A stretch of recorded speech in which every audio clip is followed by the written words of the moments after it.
Hello everyone, I am Faiza Siddiqui and welcome to my YouTube channel. Today we are going to talk about classical conditioning. There are 11 learning theories and this theory is one of them. Ivan Pavlov ने ये classical conditioning की theory दी है.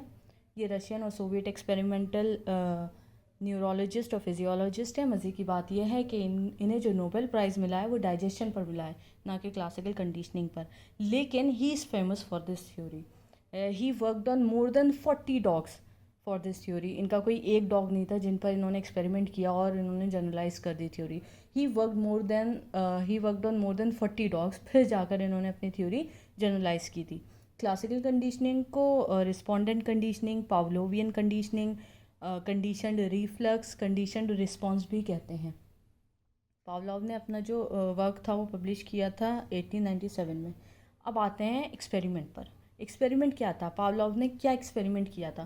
तो इस experiment के 3 level हैं. There are 3 levels in this experiment: before conditioning, during conditioning and after conditioning. अब इन लेवल ने पावलोव ने क्या किया. सबसे पहला है बिफोर कंडीशनिंग. बिफोर कंडीशनिंग में क्या करते हैं ये कि एक डॉग के सामने फूड रखते हैं. दैट्स इट, और कुछ नहीं होना है इसमें. बिफोर कंडीशनिंग का जो लेवल है उसमें पावलोव एक डॉग के सामने फूड रखते हैं. अब ये उस फूड को अनकंडीशनड स्टिमुलस कह रहे हैं, और जो वो सलाइवा सिक्रीट कर रहा है डॉग उस फूड को देखकर, उसको अनकंडीशनड रिस्पॉन्स कह रहे हैं. अब जाहिर सी बात है कि कोई भूखा इंसान है, उसके आगे भी तुम खाना रखोगे तो उसके मुंह में तो पानी आएगा ना. वही सेम कंडीशन यहाँ पर डॉग के साथ हुई है कि डॉग के सामने वही फूड रखा गया तो वो सेलिवेट कर रहा है. तो उस सेलिवेशन को पावलोव ने अनकंडीशनड रिस्पॉन्स कहा है. अनकंडीशनड रिस्पॉन्स किसे कहेंगे? जो भी रिएक्शन अनकंडीशनड स्टिमुलस को देखकर कोई इंसान, कोई ऑर्गेनिज्म करे, उसे अनकंडीशनड रिस्पॉन्स कहा जाता है. अब इसी लेवल में, ये कोई लेवल अभी चेंज नहीं हुआ है, बिफोर कंडीशनिंग में ही जब उन्होंने ये देख लिया कि फूड को दिखाकर डॉग सेलिब्रेट कर रहा है, अब उन्होंने फूड हटा दिया. अब उन्होंने बेल बजाई. कहीं कहीं पर उन्होंने किसी डॉग के साथ बेल बजाई है, किसी डॉग के साथ उन्होंने विसल ब्लो की है. It's the same thing. Whistle blow की या फिर बेल जब बजाई तो डॉग का कोई रिएक्शन नहीं आया. ऑब्वियस सी बात है, डॉग क्यों रिएक्ट करेगा किसी विसल को सुनकर या बेल को सुनकर? उसको तो खाना चाहिए भाई, वो भूखा है. तो जब उन्होंने बेल बजाई तो डॉग का कोई भी रिएक्शन नहीं था. तो यहाँ पर ये बेल बजाने को क्या कह रहे हैं? Neutral stimulus. और जब उनका कोई रिस्पॉन्स नहीं आया तो उसको क्या कह रहे हैं? No conditioned response. मतलब जब उस डॉग ने, मोर देन 40 डॉग्स ने, किसी ने भी सेलिब्रेट नहीं किया बेल को सुनकर या विसल को सुनकर, तो उन्होंने उस चीज़ को क्या कहा, उस नो सेलिब्रेशन को नो कंडीशनड रिस्पॉन्स, कि यहाँ पर कोई भी रिस्पॉन्स हमें डॉग की तरफ से देखने को नहीं मिला. अब आता है ड्यूरिंग कंडीशनिंग, मतलब सेकेंड लेवल. सेकेंड लेवल ने, अब पावलोव ने क्या किया कि फूड के साथ बेल बजाई. मतलब डॉग के सामने बेल, फूड रखा और बेल बजाई. मतलब डॉग ने अपनी आंखों से फूड को देखा और कान से बेल की आवाज़ को सुनी. अब ये कई बार क्वेश्चन आ जाता है कि किस लेवल में रिपीटिशन हो रहा है या एसोसिएशन हो रहा है. तो वो इसी लेवल में होता है. ड्यूरिंग कंडीशनिंग में पावलोव ने एसोसिएशन एंड रिपीटिशन किया है. इस एसोसिएशन का क्या मतलब है? फूड के साथ बेल को एसोसिएट किया है. और रिपीटिशन मतलब फूड देकर बेल बजाने को बार बार किया है. किसी बस एक बार फूड और बेल नहीं बजाई है, इन्होंने बहुत बार ऐसा किया है डॉग के साथ कि फूड दिया और बेल बजाई, फूड दिया और बेल बजाई. और जाहिर सी बात है, बेल का यहाँ पर अभी पहली बार जब उन्होंने फूड दे के बेल बजाई थी तो बेल की वजह से कोई रिएक्शन नहीं आया था, लेकिन उस डॉग को फूड दिखा, उसकी वजह से उसने सलाइवा सिक्रीट कर दिया था. लेकिन थ्रू एसोसिएशन एंड रिपीटेशन, जब बहुत बार ऐसा होता रहा कि फूड के साथ ही बेल आ रही है और डॉग सेलिब्रेट कर रहा है, तो यहाँ पर अनकंडीशनड रिस्पॉन्स हो गया. समझ में आई बात? जब फूड को देखकर और बेल को सुनकर डॉग सेलिब्रेट कर रहा है तो उसको अनकंडीशनड रिस्पॉन्स कह रहे हैं हम. अब आता है हमारा थर्ड लेवल क्या है? After conditioning. ये तो अभी ड्यूरिंग कंडीशनिंग था, एसोसिएशन रिपीटेशन वाला लेवल. अब आता है third level, that is after conditioning. अब आफ्टर कंडीशनिंग में पावलोव ने क्या किया, जब इतनी दिनों तक इन्होंने फूड के साथ बेल बजाई, अब उन्होंने सिर्फ बेल बजाई. अब डॉग के माइंड में क्या आ गया है? अब डॉग के माइंड में ये बात आ गई है कि जब भी बेल बजती है मुझे फूड मिलता है. क्योंकि जाहिर सी बात है, पिछले कई दिनों से या आई डोंट नो वीक से फूड के साथ उसको बेल की आवाज़ सुनाई दे रही है, तो अब उसको ये पता है कि अगर बेल बज रही है तो मुझे खाना मिलने वाला है, बस उसको ये पता है। तो जैसे ही वो बेल की आवाज़ सुनेगा या विसिल ब्लोइंग की आवाज़ सुनेगा तो वो सेलिब्रेट कर जाएगा, क्योंकि उसके दिमाग में ये है कि मुझे अब फूड मिलने वाला है भाई। अगर बेल बज रही है इसका मतलब ही फूड है। बेल अगर बज रही है तो अगर मुझे फूड नहीं दिख रहा है मिलने वाला है, लेकिन अगर मेरे कानों में बेल की आवाज़ आ रही है तो ये क्या है, जो बेल है वो कंडीशनड स्टिमुलस है, और जो यहाँ पर सलाइवा सिक्रीट हो रहा है ये कंडीशनड रिस्पॉन्स है। मतलब इतने एसोसिएशन एंड रिपीटेशन के बाद डॉग कंडीशनड हो चुका है, डॉग ये बात सीख चुका है कि बेल अगर बज रही है तो उसे खाना मिलेगा, दैट मीन्स ही शुड सैलिवेट। समझ में आ रही है बात?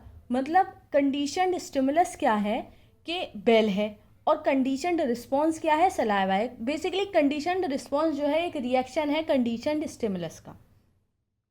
ठीक है, तो ये 3 लेवल थे, before conditioning, during conditioning and after conditioning. आखिर में डॉग क्या सीख गया? डॉग बस बेल सुनकर सलाइवा सिक्रीट करना सीख गया। तो यहाँ पर हम ये कह सकते हैं कि डॉग पूरी तरीके से कंडीशनड हो चुका है उस बेल को लेकर। ठीक है, डॉग ने एसोसिएट कर दिया है बेल को फूड से। ये हमारा आखिर में आफ्टर कंडीशनिंग में समझ में आ गई बात।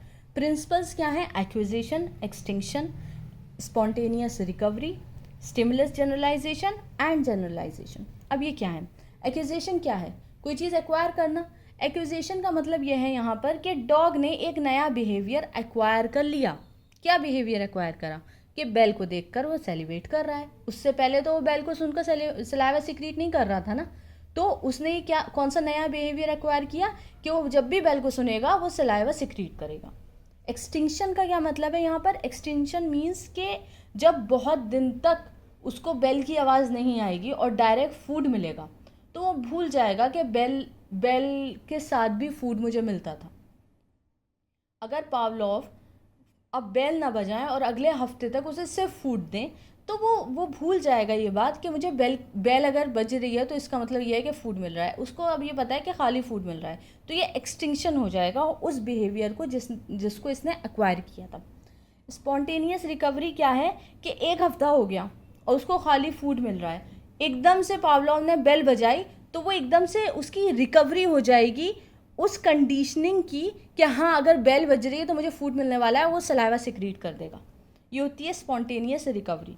स्टिमुलस जनरलाइजेशन के मतलब उस बेल से वो जनरलाइज कर पाएगा कि अगर घंटी बज रही है तो मतलब उसे फूड मिलने वाला है, तो वो स्टिमुलस को जनरलाइज आप कर सकते हैं। मतलब ज़रूरी नहीं है कि बेल से ही वो फूड को आप पहचानेगा। अब जो है आप किसी और चीज़ से उसको कंडीशन कर सकते हैं और वो तो फिर वो स्टिमुलस जनरलाइज हो जाएगा ना। अलग अलग चीज़ों पर हम उसको कंडीशन कर सकते हैं, ज़रूरी नहीं कि बेल की ही मदद से उसका सलाइवा सिक्रीट हो।